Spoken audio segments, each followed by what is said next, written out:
Olá, seja bem-vindo ao Estudo Bíblico. Eu sou o pastor Robson da Ondadura Joinville. Recebo você hoje para nós estudarmos juntos a Palavra de Deus. Você é meu convidado a abrir a sua Bíblia em Atos, capítulo 13. Nós estamos estudando esse livro que é muito precioso da Bíblia, um livro que tem uma rica informação, ou tem uma riqueza de informações, melhor dizendo, sobre aquilo que a igreja viveu nos seus primeiros dias, as experiências dos primeiros discípulos, a forma como a igreja foi impactada pelo derramar do Espírito Santo, como a igreja ela se estruturou, se organizou dentro de um período de expansão, crescimento e também de perseguição e sofrimento.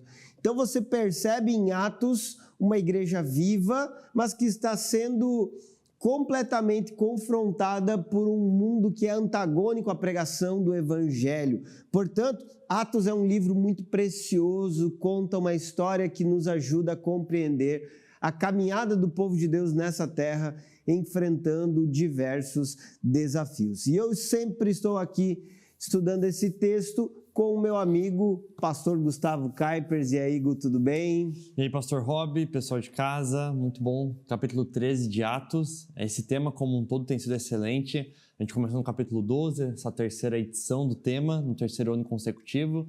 Agora estamos já na terceira semana do capítulo 13, né? A gente falou sobre o capítulo 13 do 1 ao 3, depois do 4 ao 12, e hoje a gente vai falar apenas de 2 versículos e que possivelmente, numa leitura mais rápida, mais superficial, esses 2 versículos passam batido por nós, porque aparentemente são apenas os 2 versículos de mudanças geográficas do livro, né? O livro de Atos é bem interessante porque ele, a partir agora das viagens missionárias, ele é bem cravado assim, em informações de algum lugar, e aí então vem alguns versículos de transição de viagem ou de transição geográfica, algo do tipo, e aparentemente os versículos que vamos analisar hoje, teoricamente seriam vistos apenas como versículos de transição geográfica, mas por detrás disso são 2 versículos que carregam um conteúdo riquíssimo, que traz boas reflexões, o contexto ali geográfico de mudança, mas também histórico, também de relacionamento entre os líderes, entre líderes e discípulos, entre líderes mais experientes e líderes menos experientes,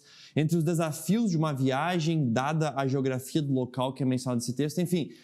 Quando você começa a entender e discernir assim, alguns aspectos do conteúdo e contexto bíblico mais profundo desse versículo, a gente percebe que é muito além do que só uma informação geográfica, mas tem coisas muito preciosas que valem a pena a gente conversar sobre isso. É exatamente isso. Inclusive, vale relembrar, nesse capítulo 13, nós vamos pregar muitos sermões nele ainda, mas vale relembrar que nesse capítulo 13 você tem o início do ministério de Paulo nas viagens missionárias, de maneira bem específica. Do capítulo 12 para o 13 há uma transição onde a escrita de Lucas sai da ação de Pedro e dos outros apóstolos para focar então em Paulo e Barnabé e também nessas viagens missionárias que eles estão realizando. Basicamente você percebe algumas coisas. Paulo e Barnabé foram enviados pelo Espírito para o cumprimento dessa missão. Você tem eles chegando em Chipre e eles começam a pregar o evangelho nas sinagogas. Isso vai se repetir hoje, nós vamos falar sobre isso novamente. Também você tem a mudança de cidades, e isso é algo bem específico. Por exemplo, antes você teve Salamina, depois em Pafos.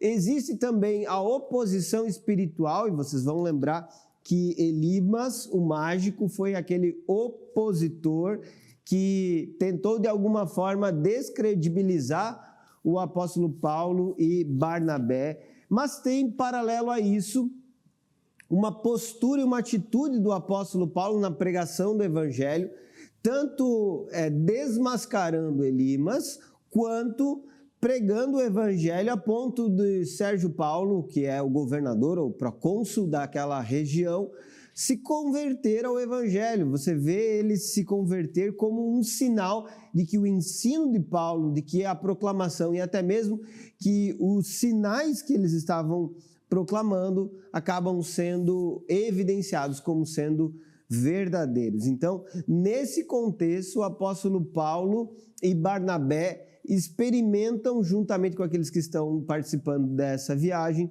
de um tempo muito precioso em Chipre, um tempo onde, apesar dos desafios, dos enfrentamentos, dessa perseguição, eles acabam tendo um momento de autoridade, crescimento, desenvolvimento na pregação do Evangelho, alcançando uma autoridade romana, o que é algo muito relevante, né? É bem legal porque o livro de Atos ele é riquíssimo, né? A gente vem mencionando isso já há algum tempo.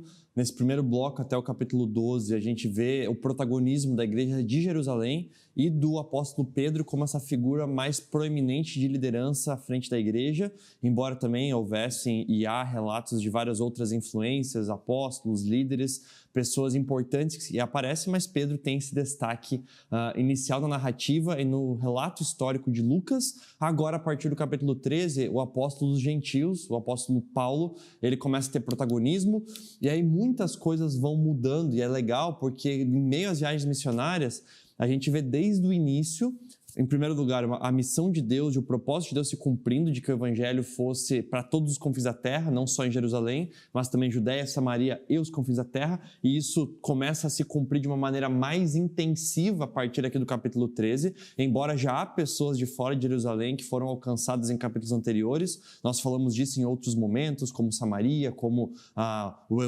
eunuco etíope, como outros contextos, mas agora de uma maneira muito sistemática, muito organizada, planejada, intencional, com estratégia missionária até mesmo, a gente vê essa expansão da igreja com o envio, inclusive, de Paulo e Barnabé. E é bem interessante porque esse envio não é um envio romantizado ou um envio onde são negados. Beleza, agora a gente está cumprindo a missão, logo tudo está bom e bem. Não, já desde o primeiro momento da viagem missionária, há dificuldades, oposições, eles vencem essa oposição do Elimas, o mágico, a pregação do evangelho avança, mas a gente vai ver em cada situação, inclusive na de hoje, que seja de forma exterior ou interna à igreja, crises, problemas, desafios, dúvidas acompanham a missão de Deus, e isso é uma realidade, mas isso também é muito encorajador para nós, porque muitas vezes quando nós estamos em meio à missão de Deus, nós também estamos enfrentando crises, dificuldades, dúvidas, incertezas, e a gente percebe assim, será que então eu estou mesmo na missão de Deus? E aí a gente olha para Atos, olha para a vida de Paulo, para o ministério, etc. E percebe, não, realmente em nenhum momento nos foi negado ao longo da missão em Atos de que problemas, dúvidas, desafios, seja externos ou internos, viriam sobre a missão, né? Exatamente. Até, a nossa pergunta hoje reflete isso, né? O que influencia no abandono do chamado de Deus? Esse chamado que o cristão ele recebe de proclamar o evangelho, de servir ao Senhor, e especificamente aqui nesse texto está falando sobre um chamado para viver um compromisso indo às nações para proclamar essa mensagem, saindo da terra natal, saindo do lugar onde estão, para então proclamar o Evangelho. Nós vamos ler o texto de Atos, capítulo 13, a partir do versículo 13, aliás, 13 e 14, são os dois versículos que nós iremos ler hoje, e nesses versículos, então, nós vamos ter uma reflexão profunda para nós entendermos o que influencia diretamente para esse abandono do chamado de Deus. Vamos lá, diz o texto assim, versículo 13. Paulo e seus companheiros saíram de Pafos num navio e foram a Panfilha, onde aportaram em Perge. Ali, João Marcos os deixou e voltou para Jerusalém. Paulo e Barnabé prosseguiram para o interior até Antioquia da Psídia. No sábado, foram à sinagoga. Bom, o que nós temos aqui, então, gente, nesse texto de maneira muito clara? Primeira coisa que nós percebemos é que Paulo ele assume um lugar de proeminência dentro dessa viagem missionária. Quando é dito Paulo e seus companheiros, está dizendo que ele está numa condição de liderança, e de fato é isso que você percebe a partir de agora na narrativa. Até então ele era citado Paulo e Barnabé. Em algum momento foi acrescentado João Marcos a essa equipe, a esse grupo. e não sabemos exatamente todos aqueles que estavam participando dessa viagem. Temos alguns relatos que apontam outros companheiros nessa viagem. Mas o que eu chamo a atenção para vocês, ou a atenção de vocês, é que nessa narrativa ele é colocado numa posição de liderança, por ser o primeiro a ser citado. Paulo é colocado nessa condição, e a pergunta é: por que alguém assume um lugar de liderança? Por que alguém assume um lugar de proeminência dentro do serviço, na igreja local, dentro de funções que são estabelecidas na hierarquia de uma igreja local? E basicamente o que é entendido é porque ele é reconhecido como um instrumento do Espírito Santo para exercer uma função de governo, uma função de liderança, ou para cumprir um propósito onde ele vai ser necessariamente colocado acima, ou num lugar que é necessário ter esse reconhecimento. É uma autoridade que foi dada pelo próprio Deus. É uma responsabilidade que o próprio Senhor entrega a essa pessoa. E aqui, então, nós começamos a entender essa diferença de alguns que têm maior proeminência e outros que têm menor, não como sendo uma glória pessoal, um motivo de exaltação pessoal ou algo desse tipo, mas como sendo, sim, um chamado do Senhor para que aquela pessoa exerça essa função. Liderança é algo necessário dentro da igreja do Senhor, e aquelas pessoas que vão assumir funções de liderança, elas basicamente estão cumprindo algo que lhe foi incumbido, entregue pelo próprio Senhor. Então Paulo, ele assumiu esse lugar não porque ele era perfeito, não porque ele era o melhor de todos, não porque ele era o superior a todos, mas sim porque Deus lhe deu dons e capacidades que o fizeram ocupar essa função e até mesmo ter essa proeminência sobre seus companheiros. É muito interessante porque Barnabé, ele tem essa figura de ser um membro da igreja, um líder da igreja maduro, já quando o apóstolo Paulo chega à igreja. Então, Barnabé, ele tem uma figura, provavelmente de influência e de tempo de igreja, digamos assim, já maior e de mais tempo, e madura, e bem estabelecida, sábio, manso, acolhedor, que discipula as pessoas, que acredita naqueles que são desacreditados muitas vezes. Ele provavelmente era uma figura de muita influência e referência na igreja, ao ponto de que no início do capítulo 13, quando o Espírito fala à igreja para que separe os líderes para serem enviados, o chamado é justamente: olha, separem Barnabé e Saulo. E justamente como algo no mesmo nível, numa mesma medida, não colocando um à frente do outro, embora que ao longo do livro a gente já percebeu e pôde perceber momentos onde Barnabé é apresentado como liderança, é apresentado Barnabé como uma referência, uma figura de referência. Agora, porém, em cumprimento ao chamado de Deus, de que Paulo fosse o apóstolo dos gentios, Barnabé está agora submisso à liderança do apóstolo Paulo. E a gente vai ver isso se demonstrando de diferentes formas daqui em sequência nas viagens missionárias. Então é bem interessante perceber que o progresso agora do reino de Deus, o amadurecimento do reino de Deus, o avanço do reino de Deus, envolve mudanças de liderança, envolve mudanças de papéis, mudanças do que se é exigido para um, para outro. E é bem interessante a gente perceber que não há da parte de Barnabé um orgulho ou algo do tipo, mas há um entendimento e uma compreensão de submissão em meio ao chamado de Deus, de que vez ou outra sou eu, Barnabé, que estou liderando, mas em um dado momento Deus vai levantar Paulo para liderar, e é Paulo que vai liderar, e eu vou como um auxiliar de Paulo acompanhar, e assim por diante. A gente vê que não há lugar dentro aqui da missão, da plantação, do reino de Deus, para um protagonismo ou para um egoísmo. Há lugar, sim, para que haja serviço e disposição a servir diante daquilo que Deus coloca como um chamado e uma referência do que deve ser feito. E junto com isso, é interessante que esse chamado aqui que Barnabé e Paulo aceitam seguir e que agora, sob a liderança de Paulo, será feito dessa viagem, é uma viagem que parte de uma capital para uma outra cidade também de extrema influência, uma cidade com cultos, religiões, problemas também de idolatria.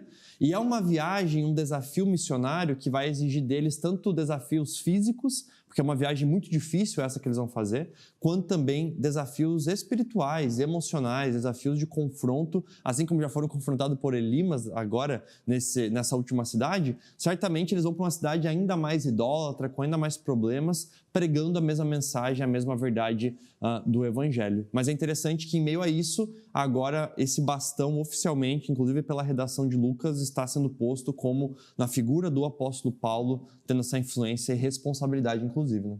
Exatamente. Até, Gustavo, eu coloquei aqui a proeminência de Paulo, que é a primeira questão que foi mencionada, e a ausência de frutos imediatos, que está falando sobre a cidade de Perge, que é para onde eles foram. Eles saíram de Pafos num navio, ou seja, eles estavam em Chipre, né, que é uma ilha, lembrando isso, e eles foram então em direção a Perge, que fica na Panfilha, a região que fica essa cidade, a atual Turquia, sul da Turquia, e nessa cidade de Perge existia um templo à deusa Artemis, e por isso você percebe que era um ambiente idólatra, um ambiente completamente voltado para uma ação de adoração a ídolos, a imagens, enfim, um ambiente que estava cercado desse misticismo que era tão comum em várias cidades que estavam sendo influenciadas tanto por essa idolatria grega quanto pelo poder ou pelo desejo de soberania do Império Romano. E em Perge, o que você tem de informações sobre essa permanência? Que eles chegaram na cidade, que em Perge João Marcos abandonou eles e voltou para Jerusalém. E então depois, no versículo 14, Paulo vai continuar a viagem com Barnabé. Ou seja, Perge é uma cidade de onde eles não trazem nenhum fruto aparente ou nenhum fruto imediato. De maneira clara e direta, você não percebe algum tipo de frutificação nessa cidade. Inclusive, o que você tem desse contexto, Perge é a cidade onde João Marcos abandonou. Talvez a redação de Lucas só conta com essa informação. O que aconteceu mesmo em Perge, para a gente poder anotar aqui sobre a saída? Depois que a gente saiu lá de Pafos, foi para Perge, o que aconteceu? Ixi, Perge, cara, só lembro que João Marcos saiu nesse momento. Foi isso. Então, para você perceber como a estadia nessa cidade, ela pode não ter rendido frutos que eram esperados. E você tem uma questão, né? Se eles saíram há pouco de Pafos com o governador se convertendo, pense, o governador, a autoridade romana superior daquela região, ela se converteu, de repente você chega em Perge e agora? Quem que vai se converter? A própria Artemis vai se converter. Mas chegam lá, nada disso acontece. E isso chama a minha atenção, sabe, Gustavo? Como em um versículo, na verdade, nem são 2 versículos, você já tem os altos e baixos da campanha missionária, né?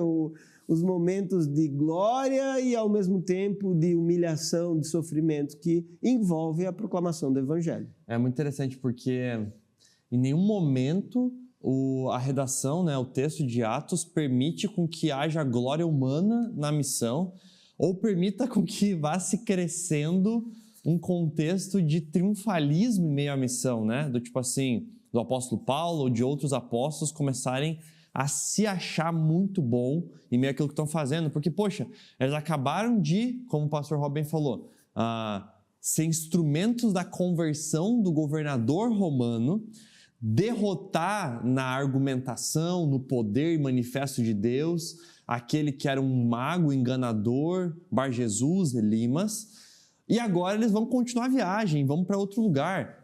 É 150 quilômetros de montanha? A gente vai fazer, vai lá, vai pregar, a gente vai para frente. E aí, poxa, a gente acabou de colher um fruto tão grandioso, uma pessoa importante, influente, se converteu, tudo mais. A gente não vai ter quem nos freie agora, não vai ter quem nos segure. E aí eles chegam em outro lugar e realmente, a princípio, não tem ninguém que vem e já os segura, mas eles mesmos começam a ter crises internas e problemas internos, onde eles mesmos, o time deles, que estava ganhando, não precisava mexer, o time deles mesmos começa a ter movimentações, a mexer, a ter abandono da missão, a ter uma discordância, enfim, a gente até vai conversar um pouco que tem vários possíveis motivos do porquê João Marcos abandonou aqui essa missão, né? Mas é interessante até pontuar que, além do abandono, não está relatado aqui em Atos, mas alguns estudiosos, alguns comentaristas relatam que quando Paulo, lá em Gálatas capítulo 4, se refere a ficar doente, estar doente, ter passado um período doente, possivelmente foi nessa região aqui, justamente de Perge, né, da Panfilia, onde ele ficou doente, onde ele adoeceu também, e se você ler o relato de Gálatas 4, ele adoeceu profundamente. Então, assim, se realmente isso que alguns comentaristas falam é o relato oficial de tempo histórico e de bater ali o período, a gente pode ver que foi só ladeira abaixo essa continuidade da missão, né? A gente chegou lá, foi confrontado, vencemos, o governador se converteu, etc. Aí vamos para outro lugar, a viagem já foi difícil, Marcos abandonou, fiquei doente. Ou seja, só motivo para talvez desanimar, mas são motivos também para perceber que não há glória ou triunfalismo humano em meio a essa missão, mas há sim poder manifesto de Deus e Deus usando Paulo, Barnabé e outros como instrumento seu, né? E até essa reflexão aqui é importante no contexto do abandono do João Marcos. Por quê? Porque é necessário nós entendermos, primeiro, que nem todos que começam a missão ao nosso lado permanecerão até o fim. Algumas pessoas podem desistir. Aí você pode olhar, talvez na sua igreja, você que é apacentador, você que é líder, você que é pastor, você olha e diz assim, poxa, mas fulano começou e saiu, o que tem de errado comigo? Por que que ele me abandonou? Então, eu só quero te lembrar que Jesus Cristo, o Filho de Deus, foi abandonado pelos seus discípulos, foi traído por Judas, foi negado por Pedro. Jesus já passou por isso no relacionamento com seguidores e discípulos.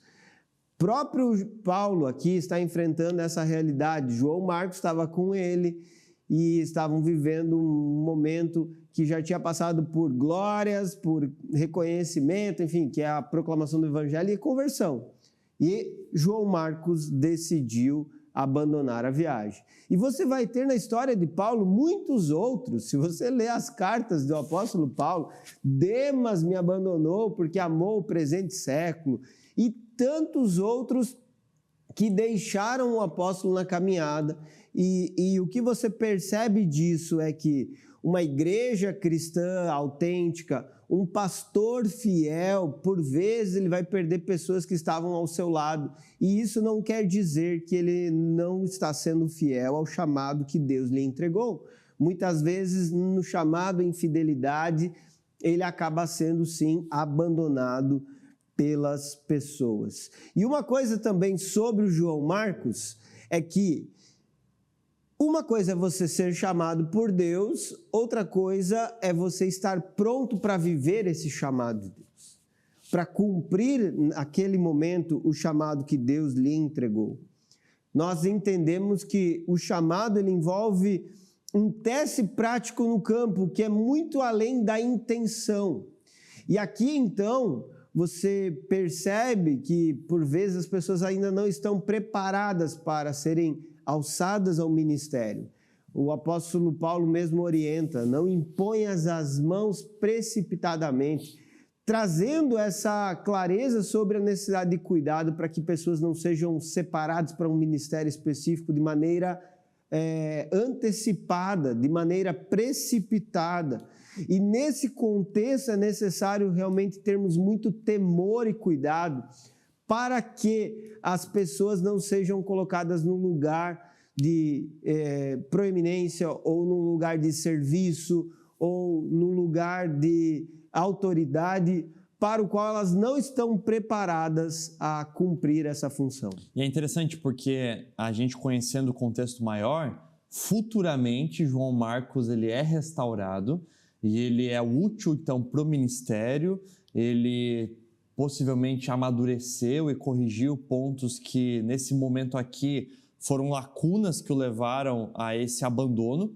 E é interessante que a palavra usada, né, para esse abandonou, para esse apartou-se, a palavra grega utilizada, ela traz justamente um entendimento de que não foi simplesmente assim, não é simplesmente um dado do tipo assim, Paulo, Barnabé e João Marcos viajaram.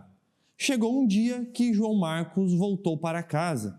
Não é só uma informação, mas a palavra que é dada para dizer desse abandono, ou para dizer desse apartar-se, ou sair, ou retirar-se, a palavra representa que esse afastamento de João Marcos foi um afastamento deliberado. Ou seja, essa decisão que ele tomou não foi simplesmente uma informação de que chegou a hora de ele ir para casa, ele foi para casa, mas foi uma tomada de decisão consciente dele, uma tomada de decisão intencional da parte dele de abandonar aquilo, de sair daquilo. Inclusive, essa palavra carrega um significado de que uma vez que houve esse apartar-se, houve esse dividir-se, houve esse abandonar ou sair ou deixar, isso que foi feito não apenas foi uma despedida, mas implicou também numa separação que naquele contexto ali gerou mágoa, gerou divisão, gerou problemas, gerou sentimentos ruins. Ou seja, não é só uma informação de que, beleza, ele voltou para casa. Não, mas é realmente ali uma conclusão. Bom, ele encarando a missão, diante talvez dos desafios da missão, da liderança de Paulo, dos problemas e desafios e confrontos espirituais, físicos, geográficos, enfim, do cansaço até mesmo, enfim, talvez diante de tantas coisas que envolvem a missão, ele tomou uma decisão consciente, intencional. Eu vou abandonar isso. E isso não em paz, mas causando divisão, problemas, causando inclusive mágoas essas que ficaram no coração do apóstolo Paulo por um tempo e que inclusive foram responsáveis por no futuro gerar justamente uma divisão, uma quebra de caminhada juntos entre Barnabé e Paulo, a qual posteriormente, como a gente vê em Colossenses e também em 2 Timóteo, foi reconciliada e esse grupo então depois não terminou bem junto, né? Mas houve um momento ali que essa divisão causada aqui por João Marcos gerou inclusive uma divisão posterior também entre Paulo e Barnabé. Então a gente percebe que é um versículo, é uma informação muito pontual, muito curta, mas o que ele carrega por trás de história, de sentimentos, do que aquilo foi, é muito maior, muito pior. Assim como nos nossos dias ou nos nossos contextos, enfim, a gente também, né, às vezes recebe uma informação, tal pessoa saiu, ou tal membro do meu GP foi embora, tal apacentador desistiu do GP. É uma informação, mas o que aquilo carrega de peso, de problemas, de consequências, de dores por trás, tem muita coisa ali, assim como aqui também nesse versículo. Exatamente, até eu enumerei algumas aqui, coloquei algumas coisas que você mencionou, outras que eu já tinha anotado. Primeiro que eu coloquei imaturidade. Por que imaturidade?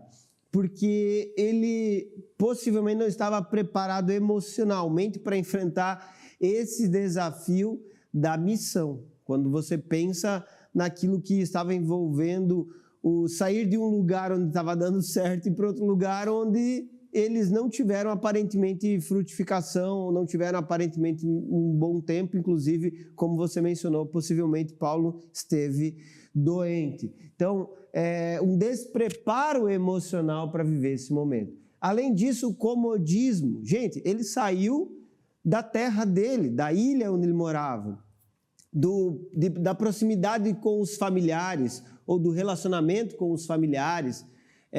Ele saiu do lugar onde ele tinha vínculos e amizade. Pode ser também a questão do cansaço físico, que essas viagens eram extremamente cansativas. A viagem de navio não era um cruzeiro como nós temos hoje em dia. E você tem também a questão do orgulho, que pode estar vinculada à presença de Paulo como um líder que se levantou sobre aqueles que estavam ali proclamando o evangelho nesse momento.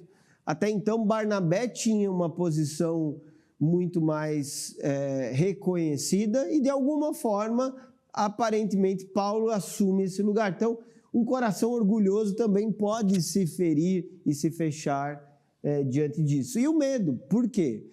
O próximo passo que o versículo 14 vai mostrar é uma viagem para Antioquia da Psídia, e essa viagem ela é reconhecida como uma viagem extremamente perigosa, pelo próprio ambiente, pela própria distância e pelos lugares onde eles passavam para chegar até Antioquia.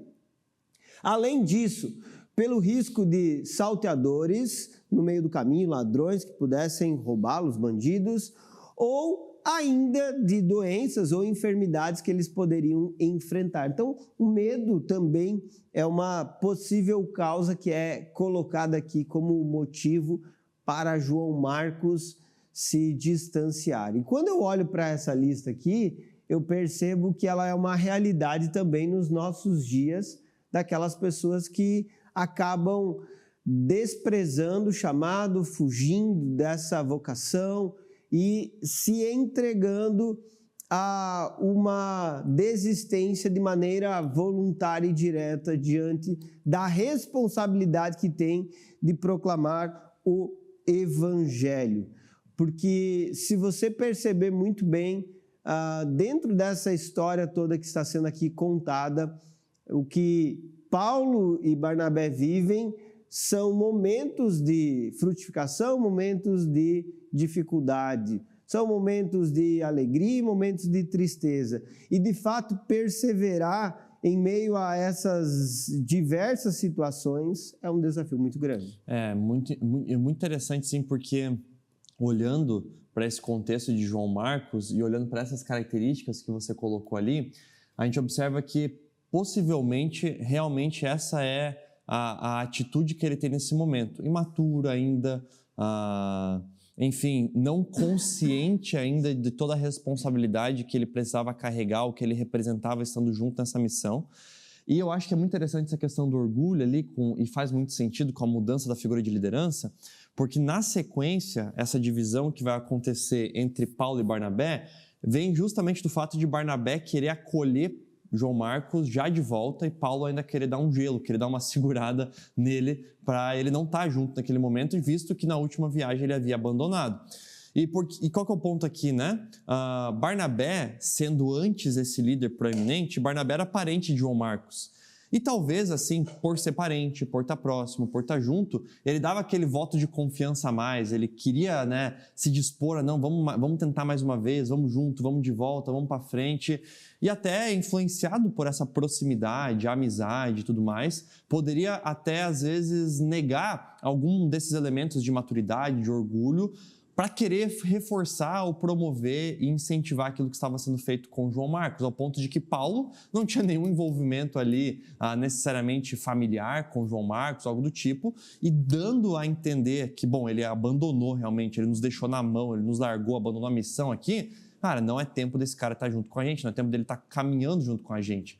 E pode ser que isso já estivesse acontecendo antes mesmo do abandono, né? Paulo dando direções que não necessariamente agradavam João Marcos, por exemplo, e que geraram também problemas somados à questão geográfica, somados à própria maturidade, somados ao próprio fato de que ele era chamado, mas não estava ainda maduro para viver esse chamado, e que gerou também consequências desastrosas para essa viagem, depois para o relacionamento de Paulo e Barnabé. Mas é maravilhoso a gente perceber que, mesmo havendo problemas, discussões, discordâncias, faltas, em meio aos primeiros missionários ali da história, ainda assim Deus também usou de situações como essa para então enviar eles para lugares diferentes depois, para que eles pudessem cooperar e plantar igrejas em lugares diferentes, impactando regiões diferentes, e para que em um dado momento ainda houvesse uma reconciliação que certamente produz amadurecimento e crescimento entre eles e o relacionamento deles, né? É isso, gente. E eu coloco aqui ainda um último tópico para o versículo 14, que é a perseverança na missão que você percebe depois de tudo isso, porque Barnabé e Paulo foram para Antioquia da Psídia. Eu já falei um pouquinho sobre essa viagem, mas é importante nós só ressaltarmos exatamente isso. Nessa cidade existia um propósito missionário, vocês vão ver isso no próximo estudo bíblico de forma bem profunda, mas era uma cidade estratégica onde Paulo e Barnabé se estabeleceram, mesmo tendo que enfrentar um desafio muito grande para chegar até esta cidade. E o que essa viagem ela provou? Que mesmo diante da perda de um companheiro de ministério, eles perseveraram na missão, entendendo a responsabilidade de continuar aquilo que Deus tinha chamado eles para realizar. Inclusive, o texto diz que no sábado eles foram à sinagoga.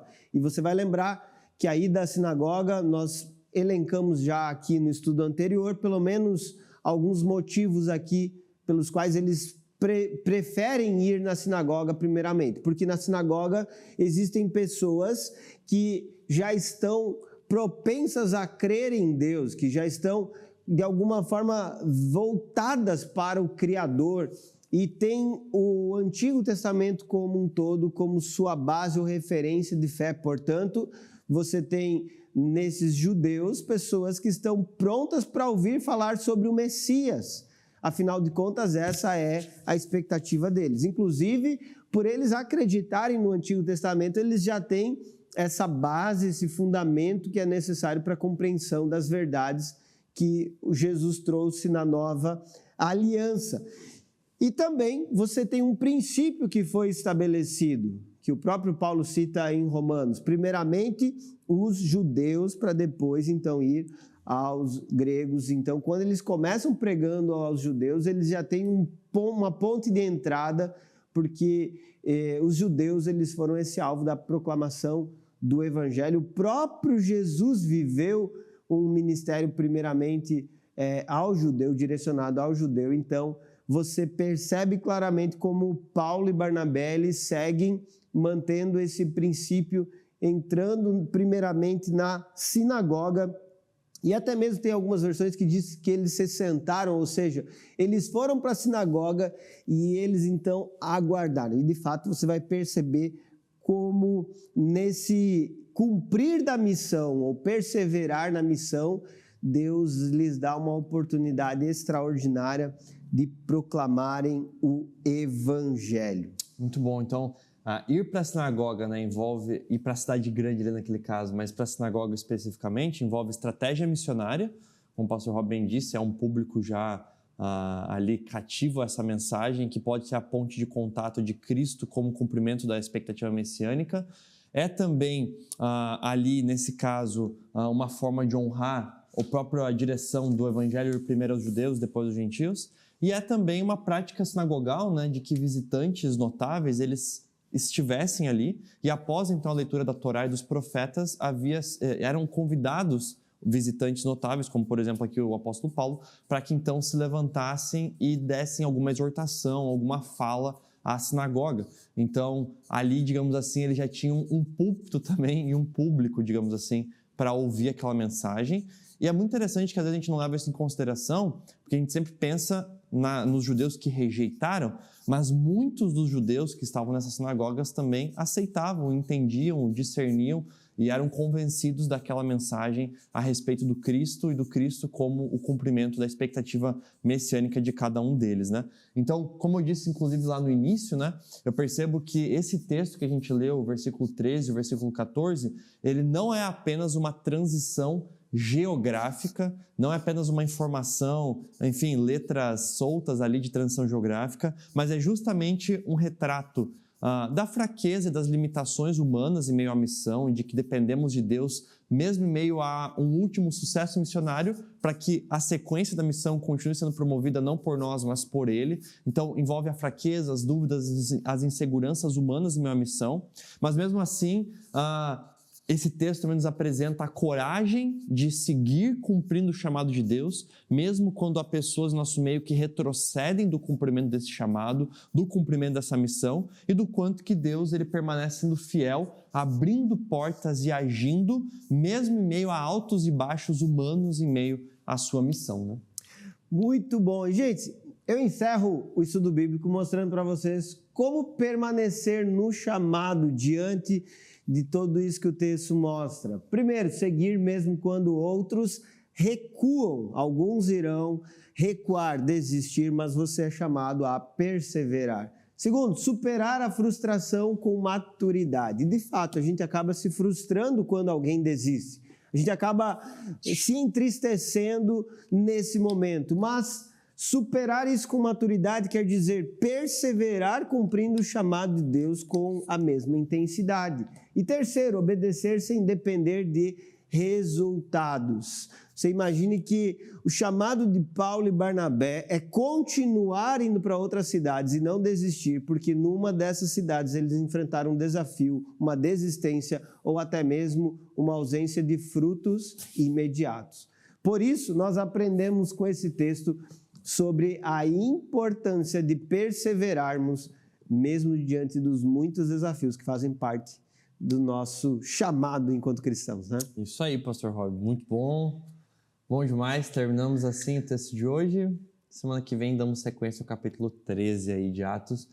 Não sei mais quanto tempo estaremos em Atos, mas ainda temos algumas semanas. Tem muita coisa boa em Atos para a gente estudar, muita né? Coisa boa, muita mesmo. É isso aí, pessoal. Esperamos vocês. Aliás, curtam, compartilhem, comentem. Aqui é uma alegria receber cada um de vocês. Deus abençoe e até o próximo Estudo Bíblico. Valeu, tchau, tchau.